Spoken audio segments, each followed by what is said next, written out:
여러분 안녕하세요. 2023년 제3차 로봇플러스 세미나 모더레이터를 맡은 로봇신문 조근남 대표입니다. 오늘 진행할 제3차 로봇플러스 세미나 주제는 인공지능입니다. 요즘은 챗 GPT를 비롯하여 인공지능이 화두를 이루고 있는 시대입니다. 이러한 시대적 흐름에 발맞춰 오늘 첫 시간에는 생성형 AI의 부상이 우리 로봇 산업을 어떻게 변화시킬 것인지 알아보고, 두 번째 시간에는 인공지능의 진화에 따라 미래의 로봇이 어떻게 진화해 갈 것인지 알아보려 합니다. 먼저 첫 강연은 생성형 AI의 부상과 로봇 산업의 변화라는 주제로 소프트웨어 정책연구소 장진철 선임연구원께서 해주시겠습니다. 장 선임님은 2019년 카이스트에서 박사학위를 받았으며 삼성전자를 거쳐 2023년 현재 소프트웨어 정책연구소 AI 정책연구실 선임연구원으로 재직하고 있으면서 국내 AI 산업 관련 현황과 생태계 분석 연구를 수행 중입니다. 그럼 강연을 청해 듣도록 하겠습니다. 네, 안녕하십니까. 저는 소프트웨어 정책연구소 AI 정책연구실의 장진철 선임연구원입니다. 오늘 이렇게 좋은 자리 마련해 주셔서 감사드립니다. 오늘은 생성형 AI의 부상과 로봇 산업의 변화에 대해서 말씀드리겠습니다.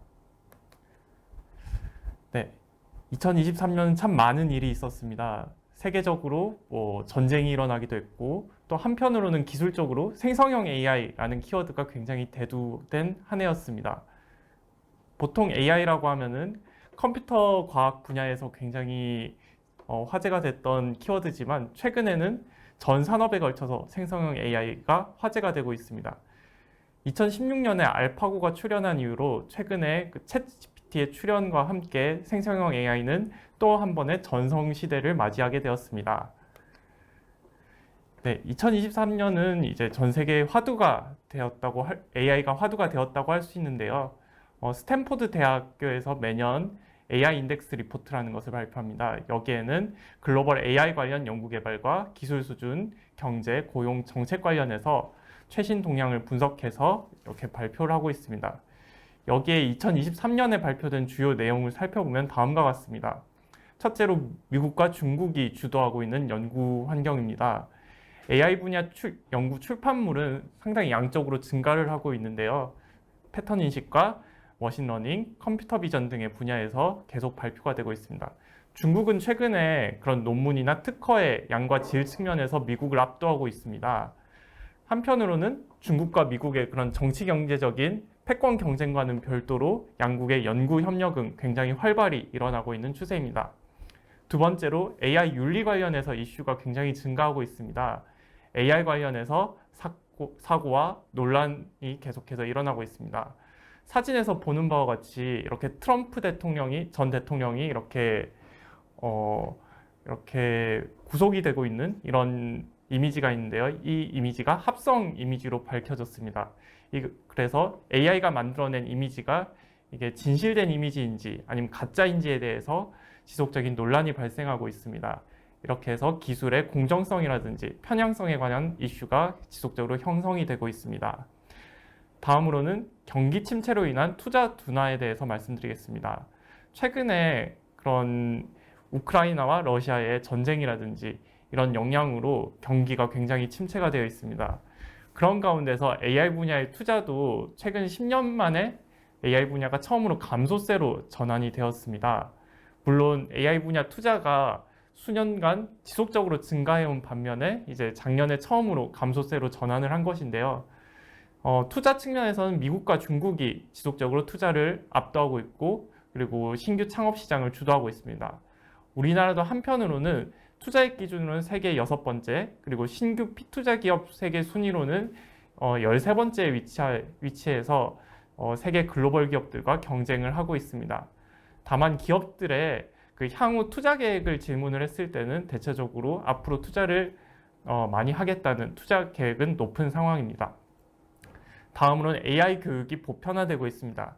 최근에 우리나라에서도 고등학교는 물론 초등학교, 중학교, 심지어는 유치원에서도 AI 교육을 이제 실시하겠다, 이런 얘기들이 많이 나오고 있습니다. 컴퓨터과 관련 학과의 졸업생과 교수진 수는 꾸준히 증가하고 있고, 우리나라를 비롯해서 미국이나 여러 나라에서 초등학교, 중학교, 고등학교 등의 AI 교육 과정이 도입이 되고 있습니다. 또한 그런 전공자라든지 교수진의 성별이나 인종에 대한 격차, 즉 백인이냐 흑인이냐의 이런 격차는 계속적으로 감소하고 있습니다. 마지막으로 AI 관련돼서 입법이나 정책이 활성화되고 있습니다. 우리나라를 비롯해서 미국이나 유럽에서 AI 관련 법안이 통과가 되거나 이제 발의가 되고 있고요. 그리고 바이든 행정부를 비롯한 각국에서 AI 관련 정책이나 규제 등이 발표가 되고 있습니다. 공공부문에서도 AI 도입이나 투자가 계속 확대되고 있습니다. 시장 전망 측면에서는 AI 시장이 고속 성장을 하고 있고 한편으로는 또 생성 AI도 같이 부상을 하고 있습니다. 글로벌 시장 조사 기관인 IDC에 따르면 세계 AI 소프트웨어 시장 규모는 연평균 20% 이상 고속 성장하고 있고요. 2022년에 약 3천억 달러 규모에서 2026년에 7,900억 달러 수준으로 전망이 되고 있습니다. 한편으로는 전 세계 생성형 AI 시장 역시 지속적으로 증가를 하고 있는데요. 연평균 70% 이상 고속 성장을 하고 있고 23년 159억 달러에서 27년 1,400억 달러 이상으로 성장을 할 것으로 전망을 하고 있습니다. 이렇게 AI 시장 또 생성형 AI 시장이 지속적으로 성장을 하고 있는 것을 알 수 있습니다. 가트너의 발표에 따르면 생성형 AI 기술은 현재 기대감의 정점에 도달해 있다. 이렇게 얘기를 하고 있습니다. 이 말인즉슨 향후 2년에서 5년 내에 혁신적인 성과가 달성될 것으로 예측이 되고 있고요. 현재는 생성형 AI가 이제 시장에 이렇게 도입되고 발달하는 수준이라면 향후에는 성과까지 창출할 것으로 예상이 되고 있습니다. 한편으로 최근에는 이런 AI를 활용함에 있어 위험 요인이 대두가 되고 있습니다. AI 도입 시에 그런 저작권 문제나 그런 진실성 이슈처럼 리스크에 대한 대응 방안이 마련이 되어야 되고 또 규제의 정비가 예상이 되고 있습니다. 예를 들어서 AI의 경우에는 기술의 복잡성으로 인해서 입력값과 결과값 간의 인과관계를 알기 어려운 특성으로 인해서 그런 AI의 블랙박스라고 부르는데요. 이런 식으로 AI로 인한 결과값이 어떻게 출현되는지 설명이 부족한 경우도 발생을 하고 있고, 그리고 금융 분야에서의 딥페이크라든지 딥보이스와 같은 사기에 활용이 돼서 가짜 정보가 나온다든지 여론이 오염이 되는 그런 특성이 있습니다. 또한 그 AI의 기본은 이렇게 학습 데이터를 구축해서 데이터가 학습이 되는 과정에 있는데요. 이런 학습 데이터가 편향되고 오염됨으로써 특정한 집단에 대한 불리한 결과라든지 혐오 발언이 발생하는 경우도 발생을 하고 있습니다. 이에 미국이나 유럽 또 우리나라의 경우에도 현재 AI 규제에 대해서 법안이 논의되거나 또는 발표가 된 바 있습니다. 대표적으로 유럽의 경우에는 위험성을 내포하는 AI의 어플리케이션을 금지하고 있고, 또한 고위험 사용 사례에 대한 엄격한 제도를 도입할 예정입니다. 현재 EU의 본회의를 통과했고 집행위원회나 이사회 협상 타결 후에 2026년부터 시행이 될 것으로 예측이 되고 있는데요. 주요 내용으로는 AI 시스템은 어떻게 자동화되기보다는 인간에 의해서 직접 감독이 되고 최종 결정권자는 인간이 되어야 한다는 것입니다. 또한 그런 그 제품에 내장된 그런 AI들에 있어서 그런 시장 출시 전에 안정성 평가가 필요하다는 측면에서 논의가 되고 있습니다. 미국의 경우에도 현재 바이든 행정부에서 그런 행정명령을 통해서 AI 소프트웨어에 대한 안정성 문제라든지 이런 게 논의가 되고 있고, 최근에 우리나라에서도 국회나 과기정통부 등의 정부 부처에서 AI 규제 관련돼서 논의를 시작했다고 합니다.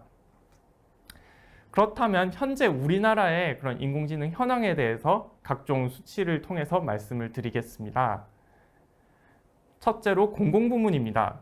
우리나라의 공공부문에서도 현재 인공지능이 굉장히 도입이 되고 활용이 많이 되고 있는데요. 2021년 말 기준으로 국내 공공부문 AI 활용 현황 조사 결과에 따르면 공공부문의 AI 도입률은 약 50% 이상입니다. 특히 정부부처, 중앙정부부처의 경우에는 80% 정도로 나타났고, 광역지방자치단체의 경우에는 82% 이상으로 굉장히 높은 수준의 AI 도입률을 보이고 있습니다. 주로 이제 도입되는 AI 활용 목적으로는 그런 챗봇과 같은 대민 공공 서비스에 가장 많이 활용이 되고 있고요. 또한 데이터를 분석하거나 연구하는 데 활용된다든지 혹은 인사관리 등의 그런 내부 관리에 활용이 되고 있습니다. 또한 몇 년 전까지만 해도 이제 코로나19 등의 그런 보건의료 이슈로 인해서 그런 보건의료 분야라든지 또한 행정 분야에서 AI가 많이 활용이 된 바 있습니다. 또한 우리나라 산업의 일반 민간 부문의 산업에서도 디지털 전환과 AI가 많이 이제 보편화되고 있습니다. 그렇지만 아직은 부족한 수준입니다. 산업연구원의 국내 산업의 디지털 전환 단계 분석에 따르면 IT 서비스 분야의 경우에는 굉장히 디지털 전환이 높게 일어났지만 제조업이라든지 이런 BIT 분야에 대해서는 현재 디지털 전환율이 굉장히 낮은 수준입니다. 또한 그런 외국 기업에서 조사한 결과에 따르더라도 우리나라는 AI 도입률이 약 20%대로 아직 타 국가에 비해서 낮은 수준으로 알 수 있는데요. 그렇지만 시장의 그런 IT 투자의 증가 등의 요인으로 향후에 AI 활용이 확산이 될 것으로 예측이 되고 있습니다. 네, 그래서 각 산업별로 국내 AI 시장의 주요 동향을 말씀드리겠습니다. AI가 가장 많이 활용되고 있는 분야 중에 하나가 금융 분야입니다. 최근에 은행의 경우에도 그런 디지털 점포들이 축소가 되면서 디지털 점포가 많이 도입이 되고 있는데요. 이런 식으로 고객 서비스 강화에 AI 기술이 활용된다든지 또는 AI 기술을 기반으로 해서 그런 금융의 그런 프로세스가 개선이 되고 자동화되고 있습니다. 예를 들어서 그런 AI 컨택 센터 도입을 통해서 고객이 직접 대면하지 않고도 그런 고객 서비스를 체험을 할 수 있고 또한 카드나 보험사, 그런 금융권 등에서 그런 금융 업무를 좀 더 자동화하는 데 AI가 많이 활용이 되고 있습니다. 공공 분야의 경우에는 재난이나 사고를 방지하고 정책 수립을 보조하는 용도로, 의사결정을 보조하는 용도로 AI가 많이 활용이 되고 있고, 최근에 그런 대형 재난 사고가 많이 발생을 하다 보니까 이런 거를 방지하는 측면에서 지능형 CCTV를 도입한다든지 하는 움직임이 나타나고 있습니다. 우리나라의 산업의 근간은 제조업이라고 할 수 있는데요. 제조업에서도 공정을 자동화한다든지 그런 재고 관리 등에서 AI 데이터 활용이 많이 일어나고 있습니다. 유통이나 교통 분야에서도 고객 데이터 기반으로 개인화 서비스라든지 또 물류를 최적화하는 수요가 확대가 되고 있습니다. 통신 분야에서는 그런 보안 문제를 대응하는 데 AI가 활용이 되고 있습니다. 네트워크에 장애가 발생한다든지 데이터가 폭증한다든지 하는 문제가 있을 때 그런 AI 기술이 활용이 돼서 위험을 미리 감지하고 해결하는 데 활용이 되고 있고요. 또한 고객의 이탈을 방지하는 데 고객 데이터를 분석해서 그런 선제적 대응이 가능하도록 하고 있습니다. 교육 분야에서도 코로나19 이후에 비대면 교육이 활성화되면서 그런 학습 관리나 진로 컨설팅 등의 AI가 많이 활용이 되고 있습니다. AI 생태계의 가치 사슬을 측면에서 보면 다음과 같습니다. AI 소프트웨어 기술을 공급하는 사업자가 있고요. 이런 기술을 공급받아서 솔루션을 제공하는 사업자들이 있는데요. 이런 사업자들의 협력을 통해서 소비자에게 AI 서비스를 제공하고 있습니다. 금융 분야에서도 AI 소프트웨어를 공급하는, 즉 음성인식이나 자연어 처리, 안면인식 등의 그런 AI 소프트웨어를 공급하는 업체가 있고요. 이들이 장비업체, 키오스크나 카메라 등을 제조하는 장비업체에 AI 모델을 제공하고, 최종적으로 AI 솔루션 사업자들이 금융업에 제공을 함으로써 소비자에게 AI 기반 은행 서비스를 제공을 하고 있습니다. 금융업계에서는 이런 솔루션 제공업자나 소프트웨어 제공업자에게 구독 비용이나 솔루션 비용을 제공함으로써 전체 그런 가치 사슬을 형성하고 있습니다. 최근에 은행에서 이런 로봇으로 그런 행원을 대체한다든지 또 키오스크에서 고객 상담 업무를 대행한다든지 등의 지능형 고객 대응과 자산 관리 사례가 증가를 하고 있습니다. 의료 산업에서도 마찬가지로 그런 질환이나 그런 수술이나 검사하는 과정에 있어서 환자 데이터를 구축하고 이를 분석하는 AI 모델을 만드는 그런 소프트웨어 공급 업체들이 있고요. 또 장비 업체들이 이런 소프트웨어를 받아서 스마트 병원 구축 사업을 구축하는 그런 솔루션 사업자에게 모델을 제공하게 됩니다. 그래서 분당 서울대병원과 같은 그런 대형 병원에서 AI 솔루션을 도입해서 최종적으로 환자에게 의료 서비스를 제공하는 경우가 증가를 하고 있습니다. 최근에 병원에서 이런 로비에 로봇이 등장을 해서 고객 안내를 한다든지 혹은 수술 과정에서 그런 AI 로봇이 보조를 한다거나 아니면 환자의 그런 응대를 하는 데에 로봇이 활용되는 경우가 증가를 하고 있습니다. 이런 의료 분야의 로봇은 굉장히 앞으로 수술 보조를 한다든지 환자의 재활을 돕는 데 활용이 될 것으로 전망이 되고 있습니다. 네, 이어서 생성형 AI의 현황에 대해서 말씀드리겠습니다. 최근에 그런 초거대 AI, 생성형 AI가 굉장히 화두가 되고 있는데요. 초거대 AI는 인공신경망 구조와 기법을 활용하는 AI 모델 중에서 파라미터 수가 많은 모델을 의미합니다.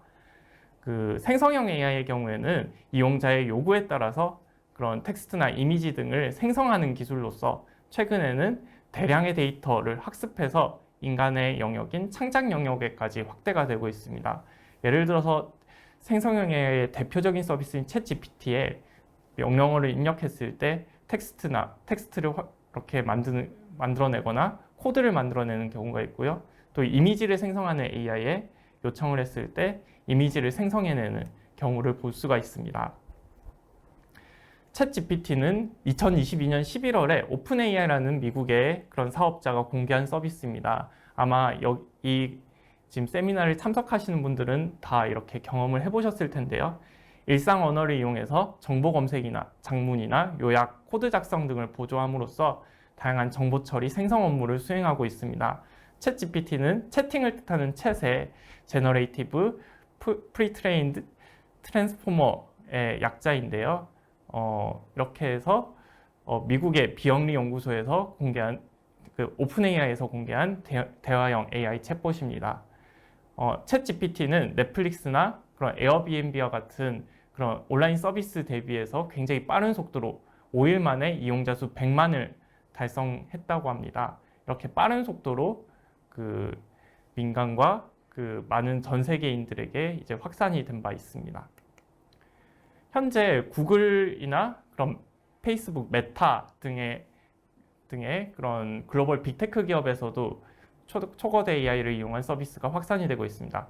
구글의 경우에는 바드라는 서비스를 제공을 하고 있고 최근에는 국내 기업인 네이버에서도 하이퍼클로바라는 초거대 AI 서비스를 도입한 바 있습니다. 글로벌 빅테크 기업에서 개발을 속도를 내고 있고 한국을 비롯해서 미국이나 중국, 일본 등에서 특허 출원 역시 활발히 일어나고 있습니다.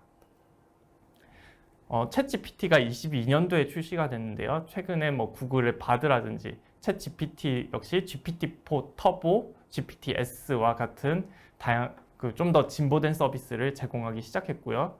일론 머스크로 유명한 트위터 X의 경우에도 그록이라는 서비스를 발표를 해서 화제가 된 바 있습니다. 그 트위터의 데이터를 활용해서 실시간으로 그런 질문과 답변을 한다든지 일론 머스크 특유의 풍자와 조크를 반영을 하고 있습니다. 이렇게 강화된 기능의 서비스가 지속적으로 출시가 되고 있습니다. 우리나라에서도 네이버나 LG 등의 대기업에서 그런 생성형 AI를 활용한 그런 서비스들이 출시가 되고 있습니다. 또한 일반 사용자뿐만이 아니라 그런 회사 그런 B2B 서비스로까지 확대가 돼서 한국어 특화된 성능이라든지 효율성을 향상시키는 데에 활용이 되고 있습니다. 최근에 글로벌 생성형 AI 분야에서 이제 글로벌 스타트업들이 많이 등장을 하고 있습니다. 최근에 경기 침체에도 불구하고 생성형 AI 스타트업에 대한 그런 외부 VC 투자가 활발히 일어나고 있고요. 오픈AI를 비롯한 많은 유니콘 기업이 등장함으로써 이 분야에서도 다양한 기업들이 이제 등장을 하고 투자를 받고 비즈니스를 영위하고 있는 것을 알 수 있습니다. 생성형 AI는 정보산업뿐 아니라 금융이나 교육 등 전 산업으로 확장이 되고 있습니다. 최근에 국내 주요 은행에서도 생성형 AI를 준비하고 있거나 도입을 하고 있고요. 많은 그런 교육 이러닝 업체들도 생성형 AI를 도입해서 그런 AI 생태계 확장에 기여를 하고 있습니다.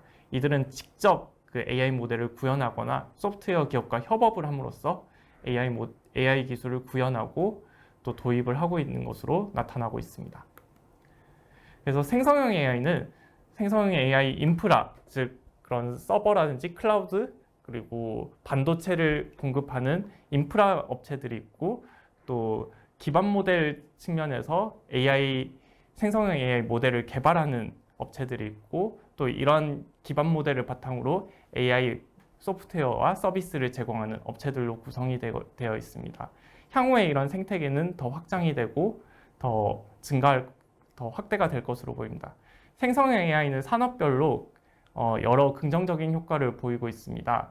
반도체 분야에서는 AI 반도체 수요의 증가가 예상이 되고 있고요. 또 제조업에서는 생성형 AI를 도입함으로써 단순 반복적인 작업을 대체하고 생산성을 향상하는 데 기여를 할 것으로 보입니다. 이런 식으로 교육을 비롯해서 금융, 법률, 미디어 등 전 분야에서 그런 생성형 AI가 도입이 되고 긍정적인 영향을 끼칠 것으로 보이고 있습니다.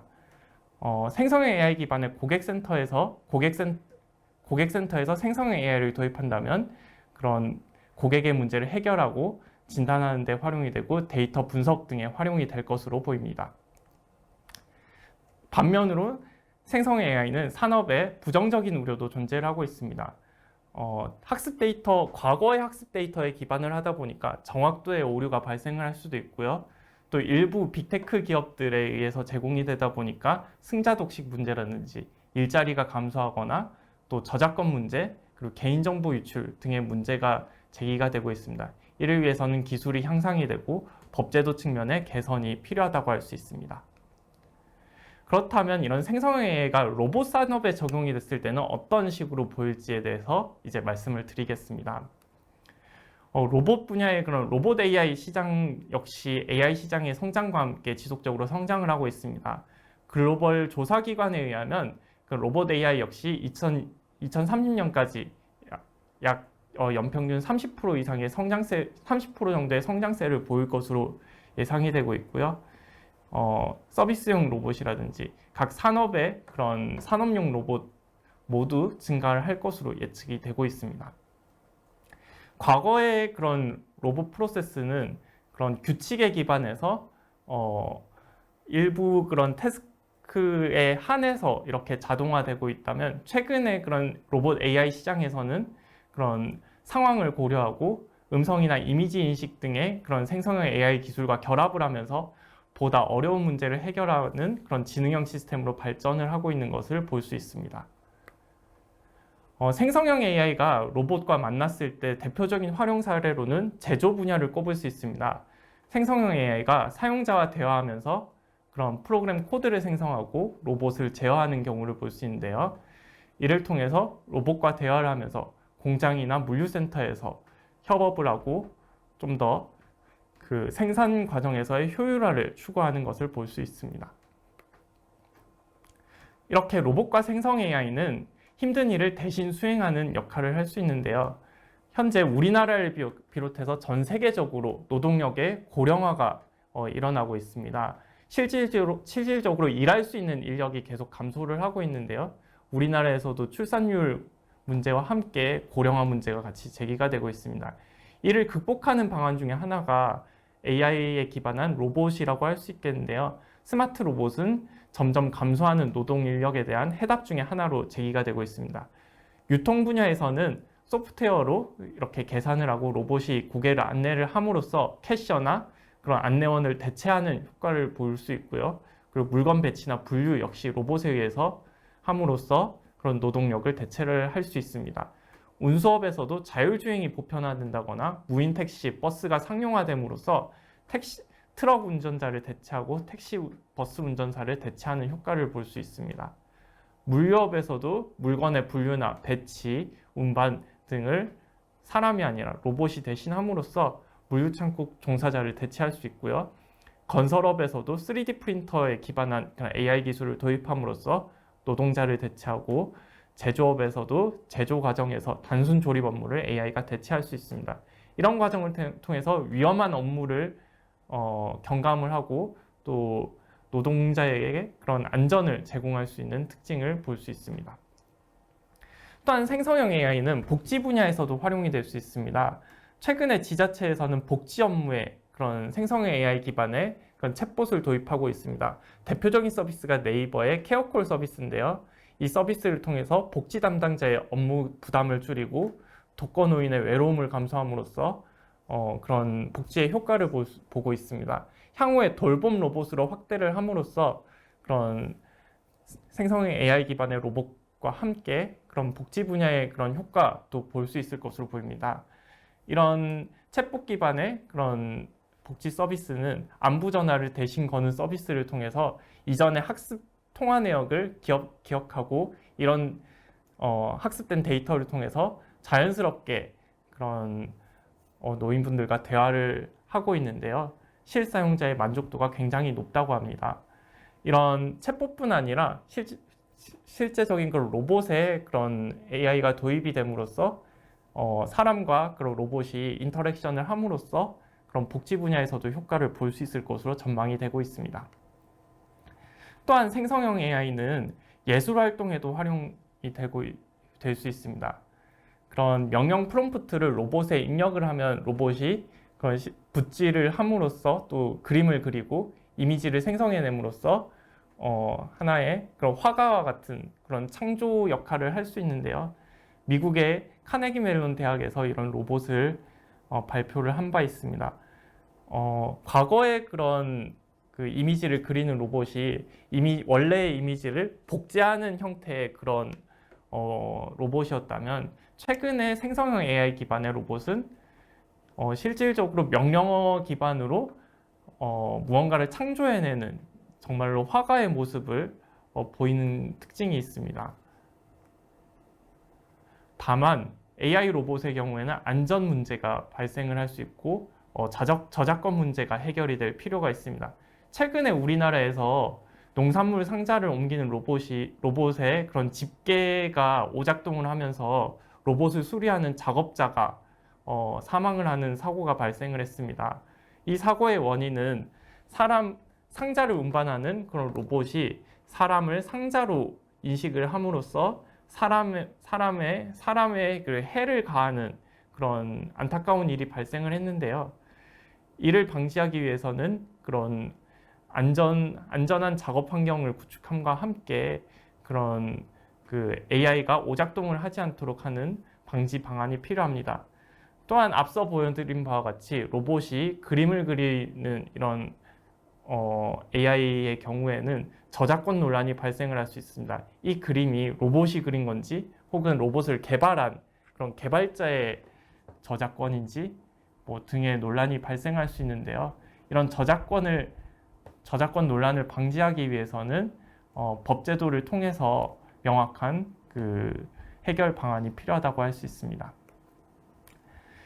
네, 그래서 지금까지 그 생성형 AI에 대한 전망과 그런 로봇 시장의 전망을 함께 살펴봤습니다.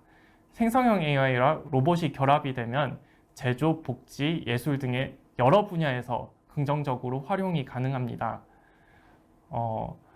텍스트나 이미지를 생성하는 기술을 바탕으로 로봇을 활용함으로써 사람의 그런 단순 업무를 보조하고 또 위험한 업무를 로봇이 대체함으로써 생산성을 향상하고 좀 더 안전한 그런 작업 환경을 구축할 수 있는 특징이 있습니다. 반면에 생성형 AI는 부정적 효과 역시 아직은 존재하는 상황입니다. 저작권 문제가 발생할 수 있고요. 또 개인정보 유출과 같은 보안이 우려가 될 수 있습니다. 또한 학습 데이터 측면에서 과거의 학습 데이터를 활용을 함으로써 부정확한 정보를 제공할 수 있고요. 또한 학습 데이터의 그런 오염이나 이런 문제에 의해서 편향성이라든지 또 잘못된 정보를 제공하는 환강 문제가 발생을 할 수 있습니다. 이런 문제를 방지하기 위해서는 기술이 좀 더 보완이 돼야 되고요. 또한 법제도적으로 좀 더 명확한 그런 보완이 필요한 상황입니다. 이런 측면에서 좀 더 AI 관련한 그런 제도적인 지원이 필요하다고 할 수 있는데요. 현재 우리나라를 비롯한 전 세계에서 빅테크 기업의 그런 AI 솔루션 확산으로 인해서 중소 플랫폼 그런 솔루션 업체들이 그 어려움을 겪는다든지 하는 플랫폼 종속 문제가 가속화되고 있습니다. 또한 AI 전문 인력이 부재한다든지 이런 인력 부족 문제 역시 발생을 하고 있고요. 그럼 공공부문 실태조사에서 나타났듯 예산 부족이라든지 인력 부족의 문제가 계속적으로 제기가 되고 있습니다. 이런 부분에 있어서 해결책이 필요한 상황이라고 할 수 있는데요.